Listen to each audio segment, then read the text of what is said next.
Well, guys, back with my video. Is in the fifth episode of Star Wars, which is the second movie, really. I just still don't understand the reason why George Lucas and title episodes 4, 5, and 6 when left back when it's your very first films in the trilogy and stuff. Doesn't make any sense, does it? I sure there's a reason, but I don't fucking know. Yeah, one more film to this, I'm done. And maybe review a bit of the Lego movie after. No matter how late it gets. So I can just wake up early in the morning to finish up Precure. Since you and I know Precure finished just a few days ago, yesterday. I got up for a start yet. The Precure comes out this weekend. I don't even know if it's going to be available on Kojo here. You know, I wasn't available here. So I don't know what they're going to do. They say Europe, but they can exclude here. They can exclude the UK. They can do that sometimes. It is very frustrating. They put Wonderful on Kojo UK and out to the Precure, but they don't. But they don't do it with some of the other seasons. It makes no fucking sense. What's worse, they try to do it with the ones that aren't that good.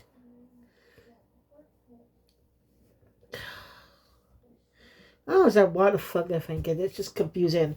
Was it Wayne's or something? I don't fucking know. It kind of pisses me off too. Especially since we got Tokyo Mew Mew New available on Blu-ray here. That's not a joke. Ignore the sounds. Right, well, let's get to the review.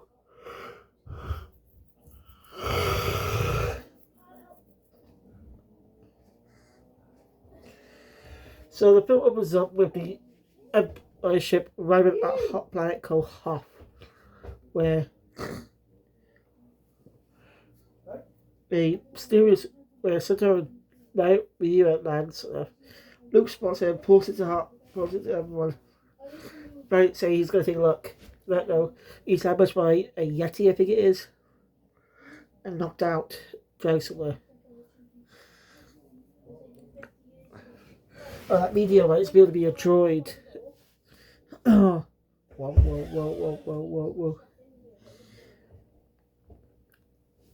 It's built to be a droid. So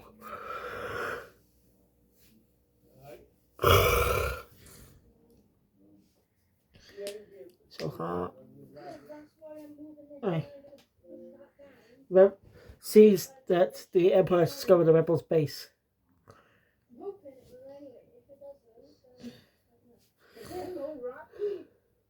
Meanwhile, so, activists on their usual flirtatious stuff. It's coming for those two. She says she's not interested, but it's our couple's right. And Han's about to leave. Gets a problem for BO since he doesn't want to listen to anything to Leia. Doesn't want to listen to Leia. Imagine that Luke is missing. He hasn't been seen. So here that. Han goes have to investigate.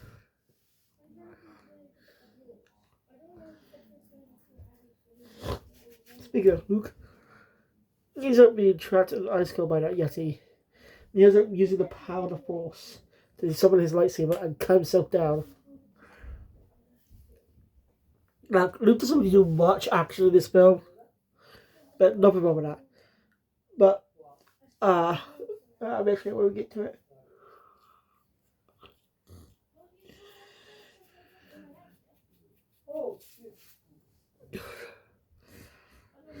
Hey, Luke hears Ben's voice. Tell him to go to Dagobah, where he'll be trained on the mat, where he'll meet Jedi Master and Yoda. Luke passes out. Lucky, Han finds him. Give him a moment to rescue our lives. Luke Conrad. The original film has a lot of deleted scenes that are probably lost. Not all of them, but probably a few. to this day.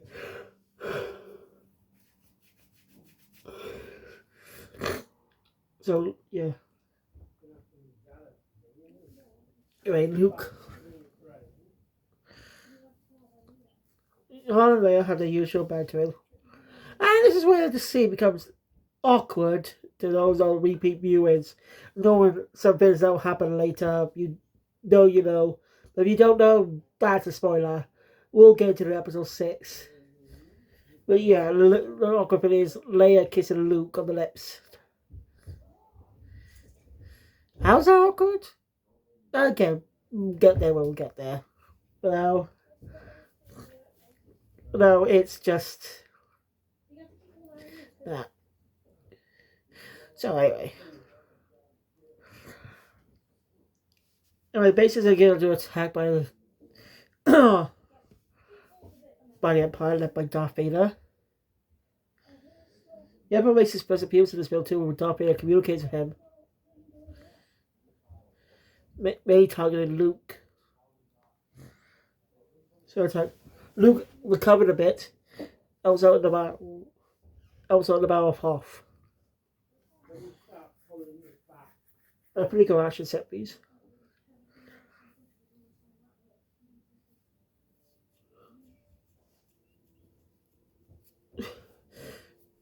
We're going to take care that the base is compromised. So the rebels flee. Leia, Han, Chewie, 3PO, in the Millennium Falcon, while Luke and R2 and Alex win. Luke sets coordinates to Dagobah. Weakness Yoda. Let's do Jenny Smith. Now, this is going to sound controversial, but I'm not going to be covering the entire of the training portion of the film. Yeah, it's normal, but it's training. And, well, it's really cool to see Luke train. To talk about it, yeah, I don't think that's a good idea to have. Well, that means, personally for me, it would be easier just to skip most of it. This is just Luke training in the Force. But there are some parts I will talk about. And when your Falcon's other drive his malfunction, the other get trapped in the giant soundboard, but eventually manage to escape.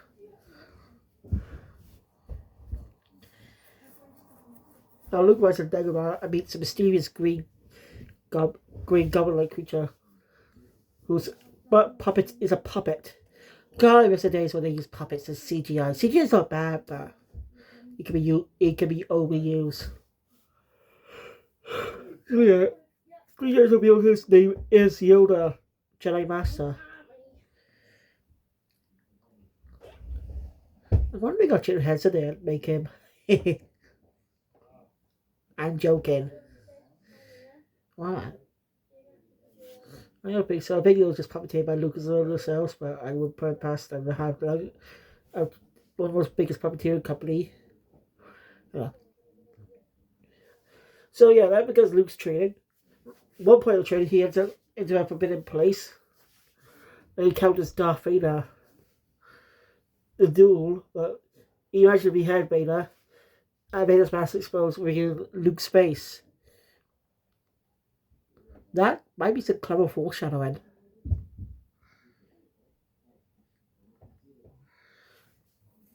I'm not sure. But it will show the path Luke could be on if he's not careful. You know.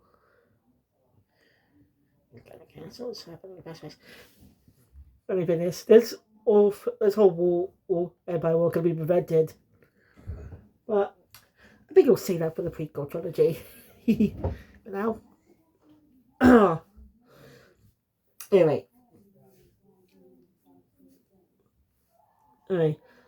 So the Millennium Falcon crew head off to meet Han's old friend, Lando Calrissian.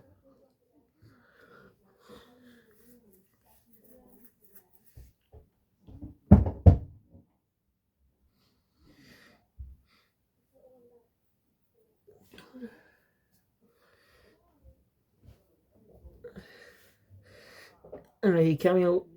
Anyway. So, they're to Cloud City. What is beneath the clouds then?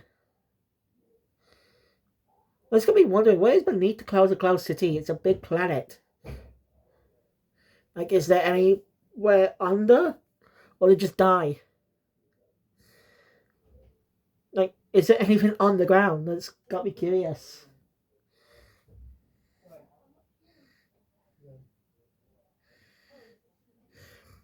Right. And think about it, Lando's the only black character in the entirety of Star Wars in this into the trilogy at this point of the series. Because we wouldn't have a black character we wouldn't have a black Jedi until the prequel trilogy with Mace Windu. It was played by legendary Samuel Jackson.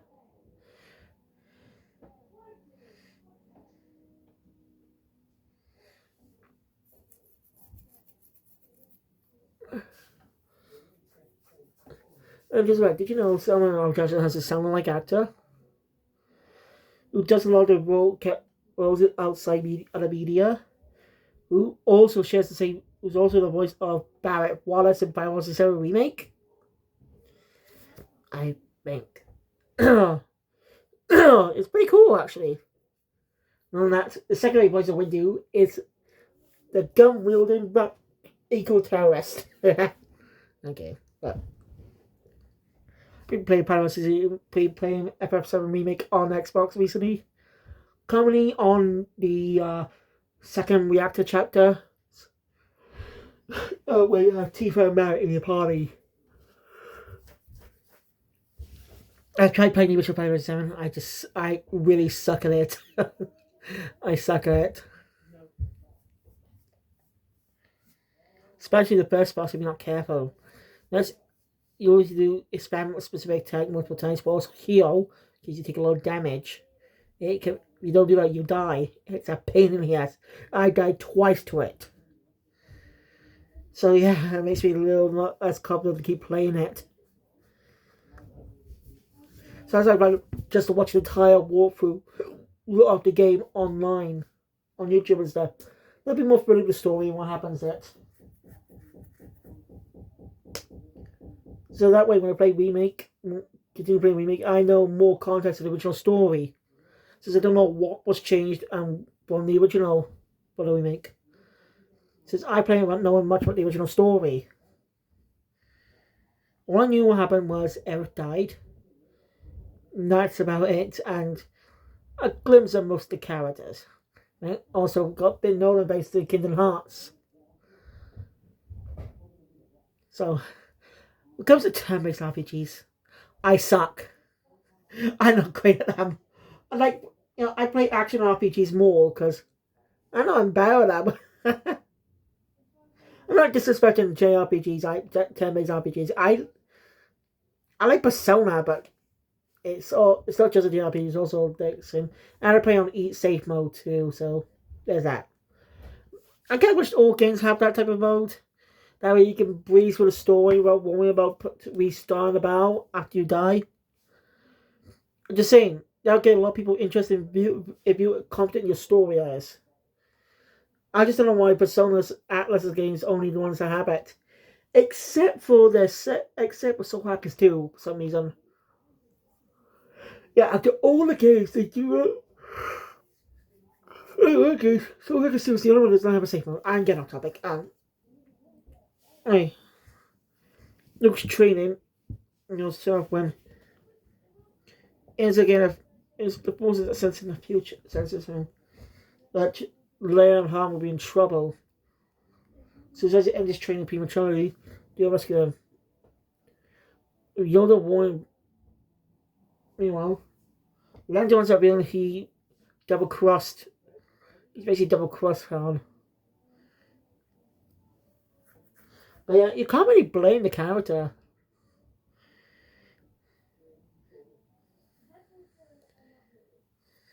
Can't really blame the character, can you? So yeah, trap with Vader.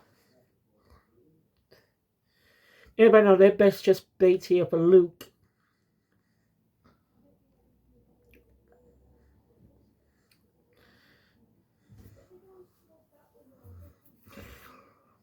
Yeah. Before Luke leaves, he gets to communicate with Ben, who's now a Force ghost. Yeah, it seems those who are in tune with the Force die. I mean, tune with the Force become spirits after they die.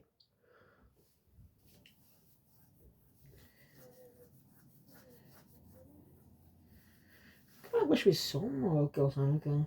Let's see how much she's learned. Right. Speaking of, I wonder if that changes in the original film, in this version. Yeah, is it? Yeah, if it is in the next film, in the final film trilogy, I'll point it out because it kind of works symbolically. So anyway, he's not strong enough to face Vader, but Luke still has to go to protect them. But Ben's saying that boys are only hope. But honestly, Yoda says, "No, we have another. No, wait, there's another." I wonder if Lucas had planned for that at the start since he clued that hint. Or he's had a general idea. Ah. We never know what goes on for his head at the time. But anyway. Han is being put in carbonite. And basically he's taken off. Well, Luke comes in to rescue the others. With Lando's helping him out. The reason to do it because basically they threaten him and the city. He just wanted to protect the city from Vader. So he had no choice.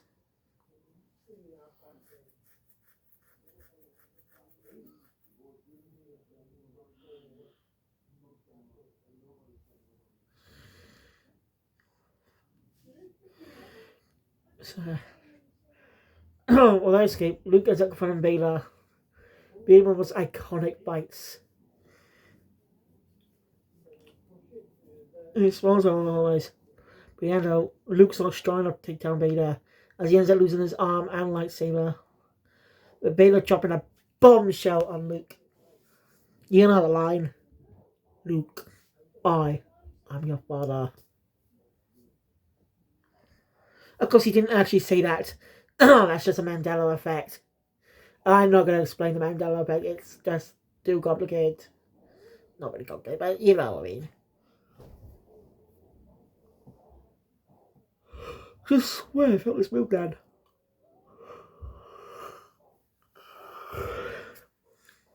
Anyway. No, he says, no. I'm your father.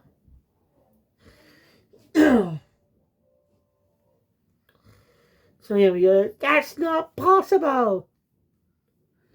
Basically, Vader offers him a chance to join the dark side with him and rule together. But Luke uses the jump, just balls off the pillar he was on. Managed to line for a safe tunnel on the under the city.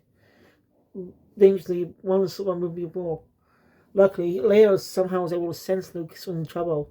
So they head back and rescue him. And again, escape.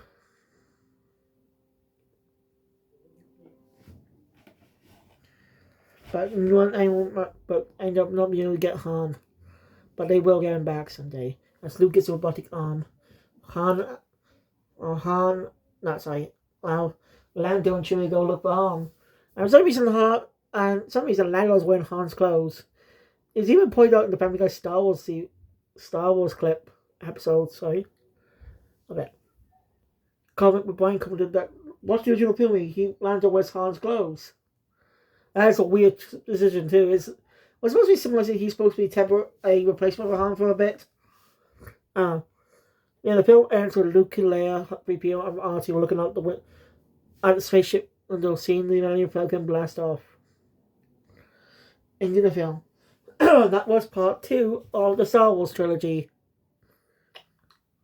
I say rewatching these is good because I'm probably paying attention, but I know what happens in these films anyway. So, yeah.